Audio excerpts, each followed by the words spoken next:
जहां पूरी दुनिया जाने की कोशिश कर रही है वो है चांद। एक के बाद एक, अमेरिका हो या रूस, चीन हो या भारत।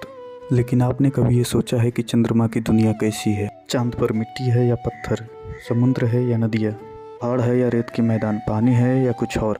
चांद पर एलियन है या इंसान? तो चलिए दोस्तों, आपको कुछ देर के लिए चांद की धरती पर ले चलते हैं। तो चलिए शुरू करते हैं अपने चांद के सफर को। धरती से चांद की दूरी 3,84,400 किलोमीटर है। पृथ्वी से चांद पर जाने में सबसे कम समय 4 दिन अमेरिका को लगा है। वहीं हम अगर चंद्रयान के रास्ते चांद पर जाते हैं तो 40 दिन का समय लगेगा। हम मानकर चले कि अमेरिकी स्पेसक्राफ्ट में बैठकर हम चांद को चले हैं तो वहां तक पहुंचने में हमें 4 दिन का समय लगेगा। 4 दिन बाद हम चांद की जमीन पर होंगे। चांद पे उतरने के बाद सबसे पहले जो हमें दिखेगा वो है चांद की जमीन।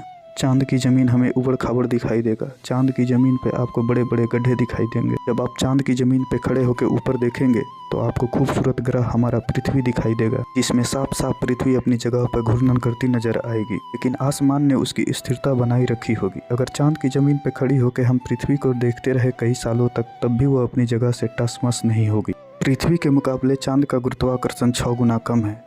अगर हम चांद पे जाते हैं तो हमारा वजन 6 गुना कम हो जाएगा। अगर हमारा वजन 60 किलो का है तो चांद पर जाने के बाद हमारा वजन केवल 10 किलो का रह जाएगा। चांद पे उतरने के बाद अपने आप को हल्का महसूस कर रहे होंगे।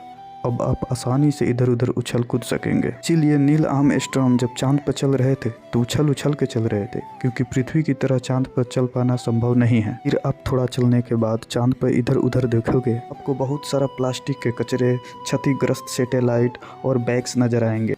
ये सारा कचरा हम इंसानों ने ही फैलाया है। ये कचरा इतना ज़्यादा है कि 5 ट्रक भर सकते हैं। चांद पे ये कचरा और पेपर अंतरिक्ष यात्रियों ने फेंके थे, जिनमें उनके उल्टियाँ और मलमूत्र पड़े हैं। जब आप चांद की ज़मीन पे खड़े हैं तो सबसे ज़्यादा खतरा आसमानी मौत का है। चांद का गुरुत्वाकर्षण कम होने की वजह से यहाँ कोई वायुमंडल नहीं है। वायुमंडल मौजूद ना होने के कारण वहाँ पे रहने वालों के लिए हमेशा उल्कापिंड से मरने का खतरा बना रहता है। तो अभी आप चांद पे खड़े हैं और ना जाने कब बड़ा सा पत्थर ऊपर से आएगी और आपका वहीं पे मौत हो जाएगा। तो यही वजह है चांद पे जो हमें काले धब्बे दिखाई देते हैं वो दरअसल काले धब्बे नहीं, वो गड्ढे नज़र आते हैं। के अंदर सूर्य की रोशनी प्रवेश ना कर पाने के कारण ऐसा हमेशा बना रहता है। सूर्य के बाद आसमान में सबसे ज़्यादा चमकने वाली कोई चीज़ है तो वो है चांद।